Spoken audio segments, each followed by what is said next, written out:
Guys, I'm gonna stand up. Basically, today we have we are celebrating success of Haji Abdul Wahid Chaudhry High School. We started back in 2013 with the first batch, and some of those students are here with us. And I thought, we would treat the staff and some of those students. And we are here in northeast Bangladesh, right on the border of Bangladesh and India. We are next to the region of Meghalaya in India. It's a lovely place, very touristic. And I have with me some of the teachers and some of those students. And we're just going to have a short conversation. Sir, আপনি একটু দাঁড়ান। And do you have students?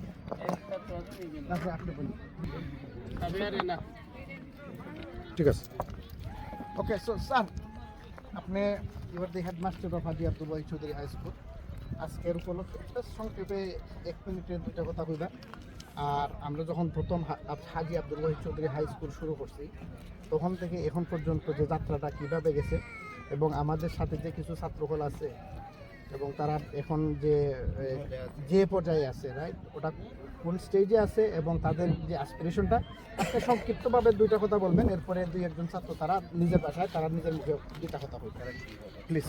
হাজি আব্দুল ওয়াহিদ চৌধুরী উচ্চ বিদ্যালয় 2013 সালে হাঁটি পাও পাও করে চলতে 2026 সালে এসে শুরুতে প্রতিষ্ঠানের যে শিক্ষার্থী দিয়ে শুরু হয়েছিল, এগুলো ঝরে পড়া শিক্ষার্থী দিয়েই প্রতিষ্ঠান মূলত শুরু হয়েছিল।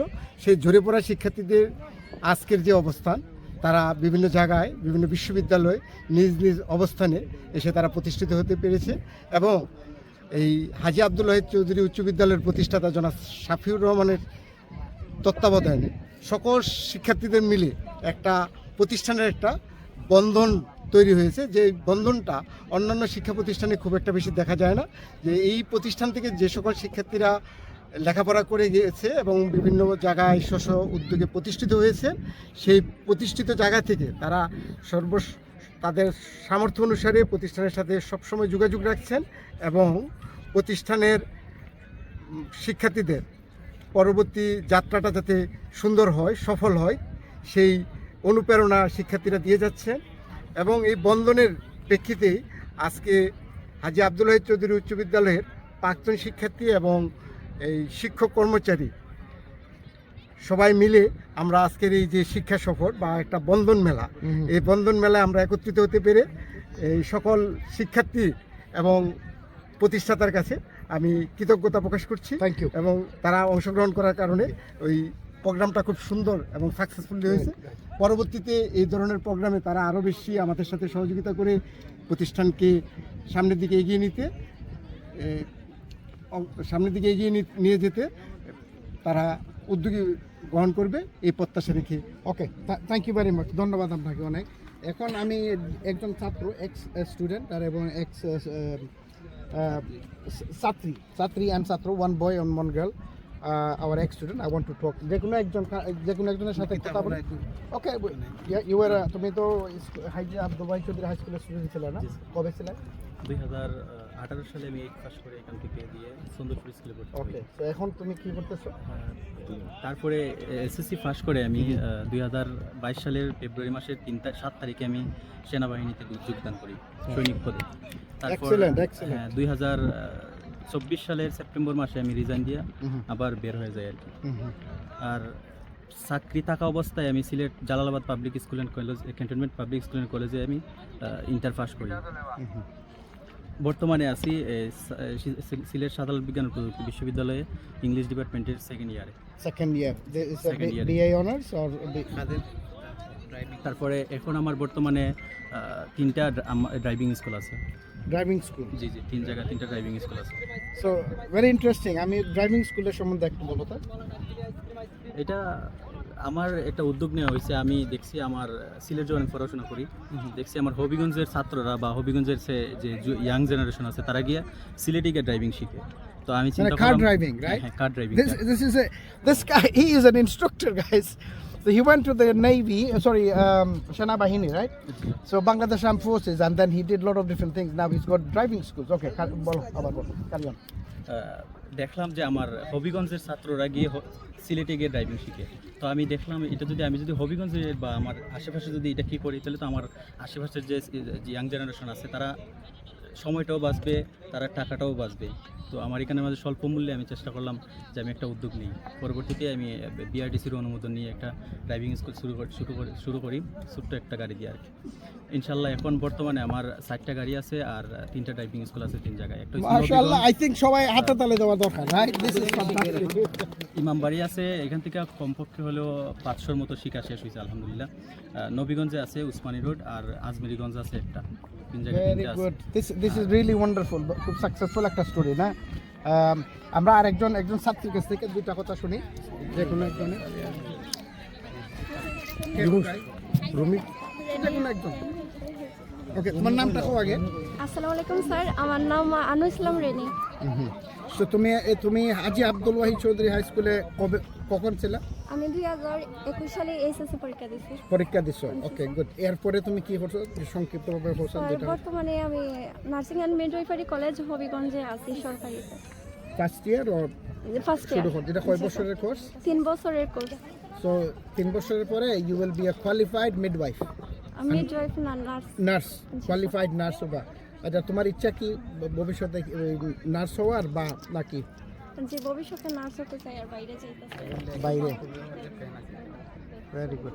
আর কিছু কইবা নি এটার সাথে?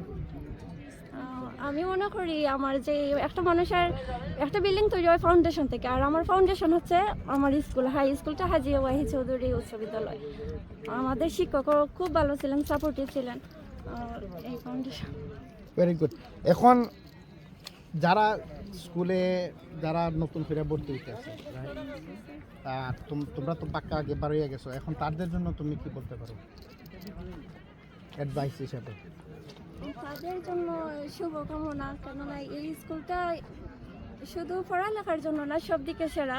স্যারেদের সাপোর্ট, ম্যাডামদের সাপোর্ট, তারপর সব দিক দিয়ে সেরা। আর স্কুলটা যদি এখানে না হইতো, তোমার ধারণা কি অনেক মেয়েরা কি জড়াইয়া পড়তো না সবাই লেখাপড়া করতো? তো কি ধারণা কি তো দেখা যাইতো যে অনেকেই, আমরা তো হাই স্কুল নাই আমাদের এলাকায়, ওই অনেক দূর, যাতায়াত বাড়ার অনেক কষ্ট হয়ে যেত। তারপর অনেকেই পড়ালেখা করতে পারতো না, আর অনেকের তো রেস্ট্রিকশন আছে যে মেয়ের এত দূরে দেওয়া যেত না পড়ালেখার লাগে। তো অনেক মেয়ে জড়ে যেত, বাবা মা তো সেটা চায় না।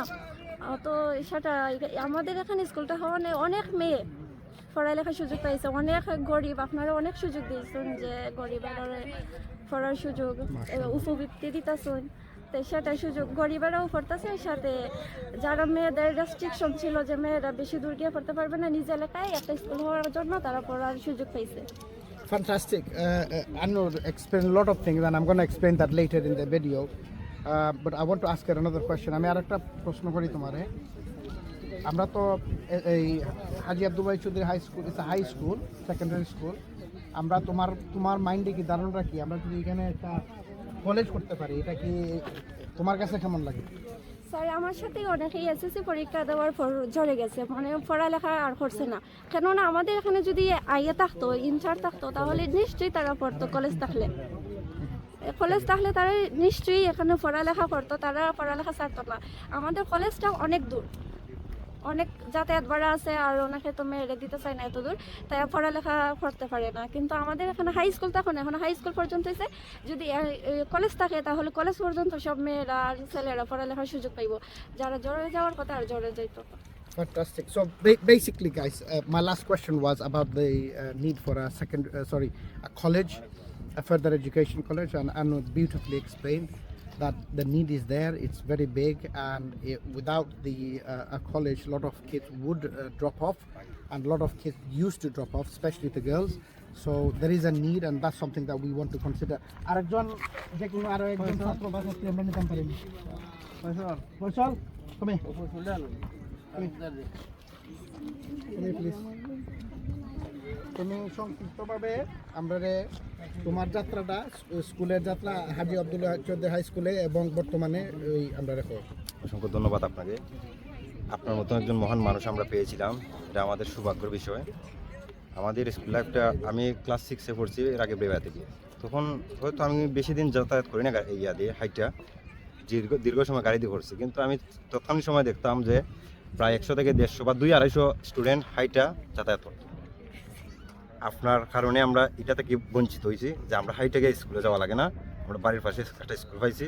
আপনি একজন মহান মানুষ, আপনার মতন যাতে আমাদের এলাকায় আরও অনেক মানুষ হয় এই প্রত্যাশা আপনার প্রতি এবং আমাদের এলাকার প্রতি। তো আমি স্কুল লাইফ সম্পর্কে একটু সামান্য করে একটু বলতে চাই।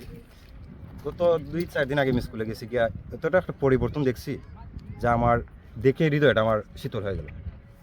আমরা যখন স্কুলে পড়তাম তখন বেঞ্চ ছিল প্রায় 5টা মনে হয় আমাদের ক্লাসে, তখন আমরা 9 জন থেকে 10 জন করে বসতাম একটা বেঞ্চে। এরপরে আমাদের স্কুলের এই যে উন্দুরে গাতা করতো, এটাকে আমরা খাটতাম, আমরা উড়া দিয়া মাটি আনি না, কোদাল দিয়ে মাটি খাইতে আনি আমরা গাতা খাটতাম। এবং আমাদের স্কুলে তো প্রথম অবস্থায় নতুন অবস্থায় অনেক কিছুই ছিল না, যেমন ইলেকট্রিক কারেন্ট ছিল না, এরপরে টিউবওয়েল ছিল না, ঢালাই ছিল না, সিলিং ছিল না, রুম ছিল না, বেঞ্চ ছিল না, টিচারের অভাব ছিল। সব কিছু এখন আলহামদুলিল্লাহ সম্পূর্ণ হয়েছে এবং আমাদের অনেকটা অ্যাডভান্স হয়েছে। হ্যাঁ, অ্যাডভান্স হয়েছে, আরও আমরা ভবিষ্যতে চাই। ইনশাআল্লাহ। আর আমার একটা আপনার তুমি প্রতি এখন একটা- কি করতেছো এটা বলো। আমি আপাতত ওই যে এই ইউরোপের জন্য প্রসেস করতেছি। ওকে ওকে, লেখাপড়া এই কলেজের পরে কি লেখাপড়া করছো? করতেছি এখন। এখন আমি করতেছো, চাচ্ছি যে okay. যদি ভিসা হয়ে যায় তাহলে বাদ দিয়ে দিব, ওকে এটাই আমার কথা। ওকে, very good.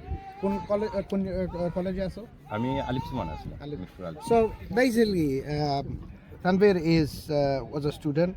He is still doing his education, further education, and he is trying to go to Europe or somewhere else for a better opportunity. তুমি একটা কথা কইতা চাইছিলাই ভবিষ্যতের লাগে সামথিং, রাইট? ভবিষ্যতে লাই আপনার একটা রিকোয়েস্ট করবো, চাচা আপনি তো আমরা এলাকার ভালোর জন্য একটা স্কুল করে দিয়েছি যাতে এলাকাটা আলোকিত হয়। আপনি আর একটু কষ্ট করলেই পারবেন, আমি জানি। আপনি যেহেতু স্কুল করতে পারছেন, আশা করি আপনি কলেজটা আমাদের জন্য উপহারটা দিতে পারবেন। এই আমার প্রত্যাশা আপনার কাছে দীর্ঘদিন ধরে, অনেক দিন আমি আপনারা কইছি আমার এই আশাটা যাতে পূরণ হয় এবং আমার এলাকার আশায় ইনশাআল্লাহ। সবার প্রত্যাশা এটা। Very good. I will come back to what he said. আমি দুইটা কথা কই মুখ করে দিই। আমরা একজন ম্যাডামের সাথে একটু আলাপ করি। ম্যাডাম, না এদিকে রোদ, এদিকে আপনি এখানে আসেন। Just come here. আপনি শুনছেন তো আমার প্রশ্ন শুনে নিছেন, রাইট?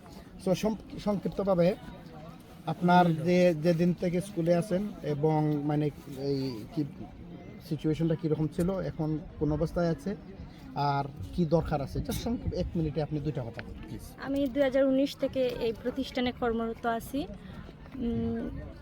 আমাদের প্রতিষ্ঠাতা জনাব শাফিউর রহমান চৌধুরী স্যারের সার্বিক সহযোগিতায় আমাদের প্রতিষ্ঠানটা সুন্দরভাবে এগিয়ে যাচ্ছে, আর ভালো সুন্দরই চলছে, বা রেজাল্টও মোটামুটি ভালোই হচ্ছে প্রতি বছর।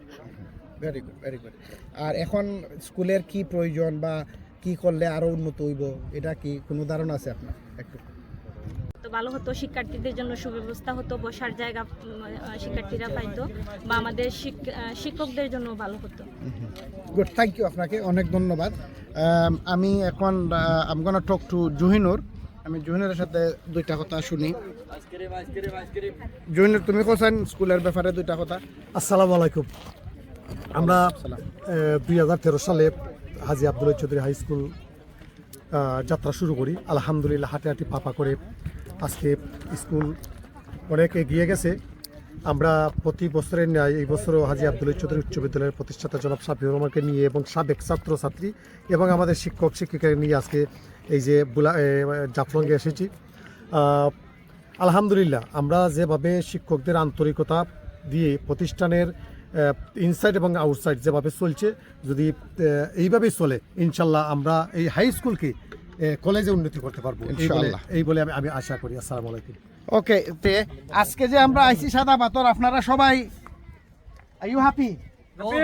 হ্যাপি মেম্বার, এলাকার ইলেক্টেড মেম্বার। বিসমিল্লাহির রহমানির রহিম। আসসালামু আলাইকুম। আজকে আমরা হাজী আব্দুল ওয়াহিদ চৌধুরী উচ্চ বিদ্যালয়ের প্রতিষ্ঠাতা কর্তৃক আয়োজিত আজকের এই যে বনভোজনে আমরা আসলাম সাদা পাথরে। আমরা এই প্রতিষ্ঠানে 2013 সালে আমরা স্টার্ট করি। আজ হাঁটি হাঁটি পা করে আজকে আমাদের স্কুলের স্টুডেন্ট প্রায় 800 আপ, এবং আপনার যথেষ্ট আপনার বিল্ডিং প্রয়োজন ছিল আমাদের। এরপরে আপনার ক্লাসরুমের প্রয়োজন আছে, আরও কিছু টিচারের প্রয়োজন আছে। আশা করি কিছু 2-4 জন খণ্ডকালীন টিচার আরও যদি মানে ইয়া হওয়ার মুহূর্ত পর্যন্ত গভর্নমেন্টের ইয়া পর্যন্ত আপনার যদি আর 2-4 জন খণ্ডকালীন টিচার হয় তাইলে স্টুডেন্টের হারে যে টিচারের যে ইয়া ছিল আপনার গ্যাপ ছিল ওইটাও পূরণ হবে। আর প্রতিষ্ঠাতা পরিবারের প্রতি আমরা কৃতজ্ঞতা প্রকাশ করি যে ওনার উদ্যোগে আজকে আমাদের এলাকায় একটা প্রতিষ্ঠান তৈরি হয়েছে, যেটা না হলে আমাদের এলাকার অনেক নিম্নমানে থাকতো এবং শিক্ষার মান অনেক পিছিয়ে যেতাম আমরা। সেজন্য ওনার কাছে আমরা কৃতজ্ঞতা প্রকাশ করি আর আশা করি ভবিষ্যতে ওনার অর্থায়নে এবং ওনার পারিবারিক অর্থায়নে এবং ওনার সর্বোচ্চ সহযোগিতার মধ্য দিয়ে আমাদের এখানে একটা কলেজ প্রতিষ্ঠিত হবে সেই আশা এবং প্রত্যাশা রাখি। আশা করি সেটাও আমরা পাবো।